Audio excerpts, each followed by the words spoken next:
Link turned around and faced the windmill. That windmill may have been the one thing that remained unchanged, its massive sails drifting in the breeze, inexorably spinning around and around in the same fashion.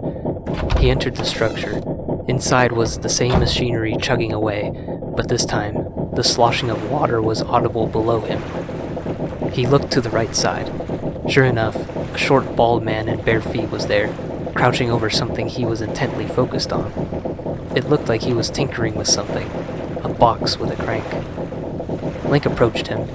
The man giggled as he made a few accordion-like notes toot out with the wheeze of an air bladder. Go around and around and around, what fun, I'm so happy. Excuse me, Link said to the man. Startled, the man jumped, sending out dissonant tones from his tin whistles and tines. Oh, hello.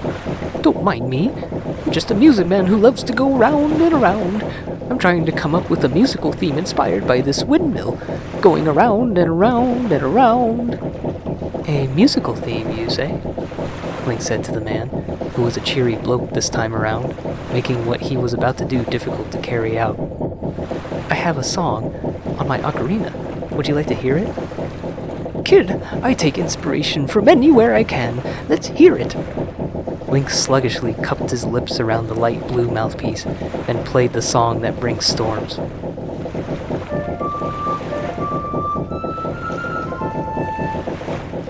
Yes, it fits.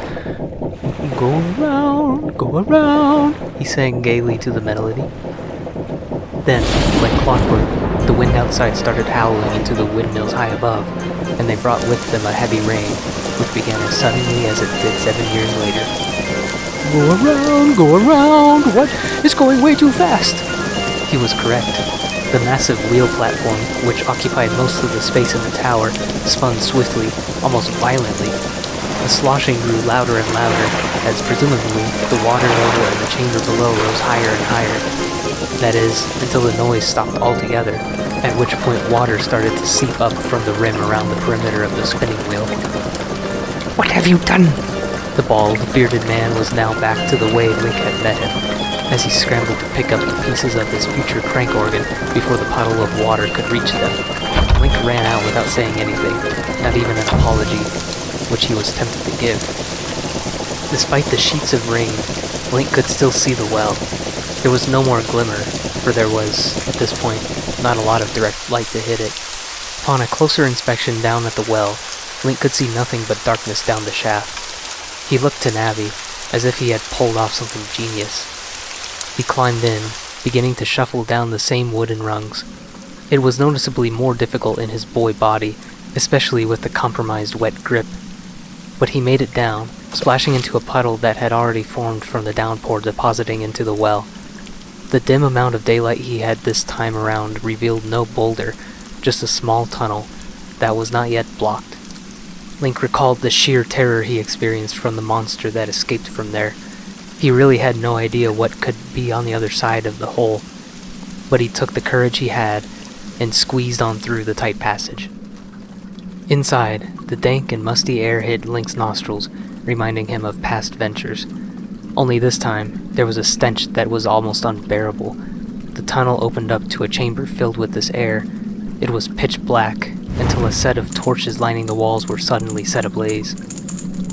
I can hear the spirits whispering in this room, said Navi.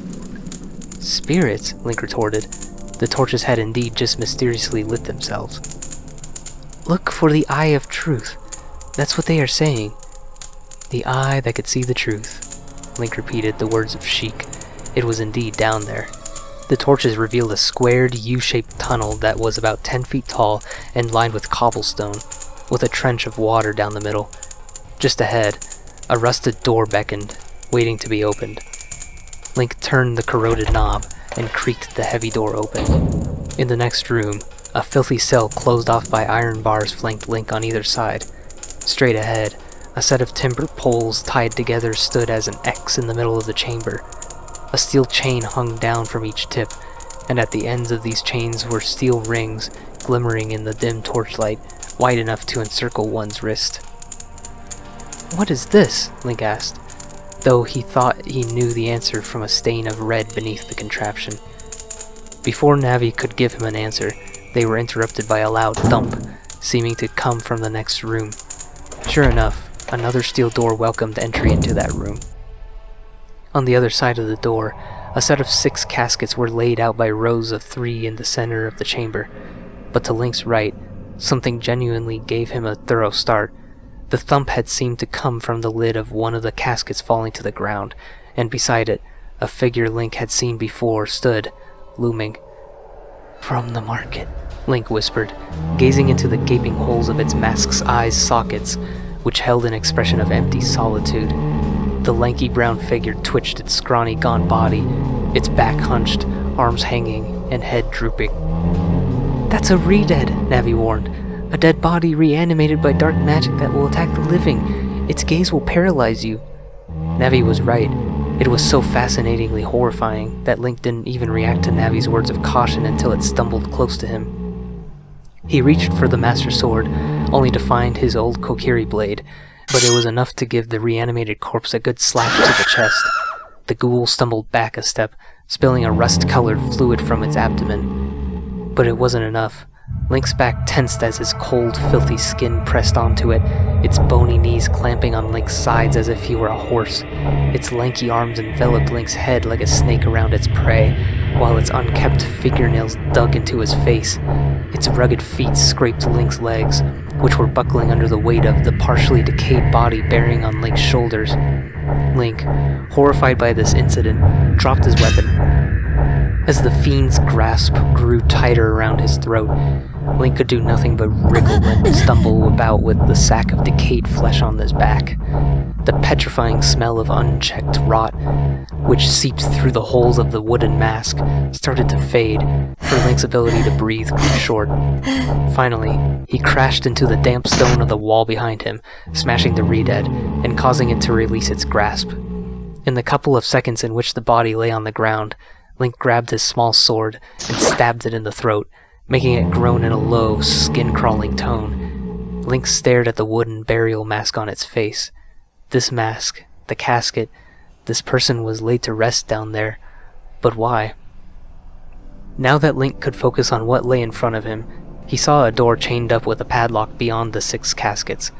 Link thought, it didn't necessarily make sense, but what if the key was in one of these caskets? He checked the one that was already open. Nothing was in there. He didn't want to check the rest. Never mind desecrating these resting places. If there was enough dark magic to create one re-dead, then why not more? Link prepared himself, knowing what would happen if he was not quick to the draw. He was startled by a keys that fluttered out of the next one back. In the one behind that was nothing. Link moved to the front of the other row of 3. In this one, a skeleton lay, with no hands and no skull. In the one behind, a skull sat atop a pair of hands. Link paused out of curiosity. With no death mask on this skull, did it mean the skull was beheaded? Did it belong to the headless, handless skeleton in the one before? "One more, Link," nudged Navi. Turning his eyes to this last one, his guard still up, he removed the heavy lid, to find a silvery key right in the middle of the casket. He nabbed it, unlocked the padlock on the door, and took down the chains. This steel door could now be opened, which Link did, hoping he knew what was locked up on the other side. He was disappointed to find a small hallway on the other side, which shortly led to a dead end. At the end of this tiny hallway was a gargoyle of what appeared to be some sort of demon glaring back at him. Its wicked smile spread the width of its sinister face, and there were 2 hands adjacent on each side, its fingers hanging limp from the 2 wrists. "This wall," Navi said. "It says something here." She flew over to the gargoyle. "Danger below. That's what it says." Wondering what was meant by that, Link started to walk over to the gargoyle. On his second step, his foot inexplicably passed right through the stone floor. His balance was lost, and soon, his whole body fell through the floor that was clearly there. "Ah!" he shrieked in his childish voice as he fell down a dark shaft. Down he went, until he splashed into a cold, scummy pool of water. He rose to the surface, gasping for the dank, stale air. "Are you all right, Link?" Navi came floating down behind him. Danger below. It was not wrong. Link was completely fine with the pool there to catch him. "I'm okay," he replied. In the dark, Link found the edge of the pool, pulled himself out, and shook off some of the water. Once his eyes had adjusted to this dreaded darkness, he noticed a faint green light from behind the corner of a passage. This passage was carrying a stream of the water away from the surface of the deep pool. Link followed the eerie green light until it led him to where the water was flowing. The chills this place gave Link seemed to escalate with each sight he came across. The water streamed into some sort of swampy pool, which was glowing with the creepy green light. The pool was audibly sizzling, with a putrid bile-colored foam steaming on the surface. This pool was also littered with what appeared to be tree stumps surrounded by their sprouts. In the ominous glow of green, Link could see other snaking passages leading to this chamber, with streams of their own water running into the wretched swamp. Directly ahead of Link, a wall of hewn stone stood beyond the swamp, and running up it was a ladder that disappeared into the darkness above. Link determined this was the way to go next, but the only way to get there was to hop from stump to stump. Carefully, he stepped onto the closest one there was, then the next one, carefully weaving between the tree sprouts. At the third one, he could see the bottom of this nasty pool of yellowy water, through a hole in the foamy scum on the surface. In the green glow of the water, he could start to see what was probably the most horrific sight in his life. Sprawled across the bottom of the swamp were leathery brown corpses, like the Narrated that had just violated him, and the tree sprouts were not tree sprouts, they were hands. Link's breath became very short, as for the first time on this journey, he started to really panic. He swiftly moved between the platforms now, focusing on his balance, making extra sure he didn't fall into the acidic brine with the heap of rotting cadavers. He was shaking as he reached the ladder, trying to grab a hold of it. Once he scrambled up into the darkness, he looked down. The swarm of redeads he was anticipating was not there. The pond, though still sizzling, was calm. Trying to relax his pulse, Link kept climbing until he reached where the ladder led. A ledge of the same hewn stone was waiting for him. He sat there, catching his short breaths. Before him was one more steel door, no chains or padlock. He stared at it, not knowing what else could possibly spook him worse than what he had just experienced. When Link did open that door to the next room, the blood drained from his face, perhaps more than it ever had. The most uneasy feeling welled inside him as he beheld the sight before him. The walls and ceiling of the room were lined, plastered, with individual skulls, affixed like decorations. The floor, meanwhile, was littered with bones, arms, legs, phalanges, collarbones, and ribs. The loud crunch of the bones beneath his feet when he crossed over was nauseating, and the smell, so pungent Link gagged upon his first whiff. All he wanted to do was run far away from this place. But he couldn't, not now, for a chest lay in the back of this horrid room. The Eye of Truth was in there, Link knew it. He ran for it, bones crunching at his feet. But when he reached the center of the room, a host of hands, similar to the ones on the swamp, emerged from the bones, surrounding Link. As these pale, skinny hands swayed 5 feet above him, Link froze, calculating his next move. He darted for the gap between two of them, towards the chest. But the closest of the long, lanky arms bent down, and he felt the grasp of the 5 bony fingers grab the top of his head. He was pinned, facing the chest he so desperately needed to open. From behind, the rumbling of bones was audible for a good 5 seconds, suggesting the sickening prospect that something was burrowed beneath. The hand prevented him from turning around to see what it was. Link could only imagine what it could possibly be. What felt like a sack of potatoes struck Link in the back, knocking him to the ground, or rather, to the pile of bones. But he was free. He turned over onto his back, terrified at what he would see. Towering over him was a disturbing creature, whose blobby mass, colored pale with streaks of maroon, was slithering sluggishly over to Link like a snail. Sprouting from its rolls of fat were a pair of disproportionately short arms, with pointed stubs instead of hands. Its neck seemed to fold on top of itself as its head slouched down beneath its unnaturally hunched back. Its eyes were black as the dead of night. Its nose was nothing more than a pair of slimy nostrils. Its lipless mouth exposed big pink gums with long yellow teeth. As its mouth opened wider and wider, its jaw seeming to dislocate itself as it turned its head sideways. Link rolled out of the way of its teeth chomping closed. "That's a dead hand," Navi said to him. "Watch out for its hands and aim for its head." Link grabbed his little sword and went to work on the monster. Before it could fully open its jaw again, it toppled forward like a chopped down tree.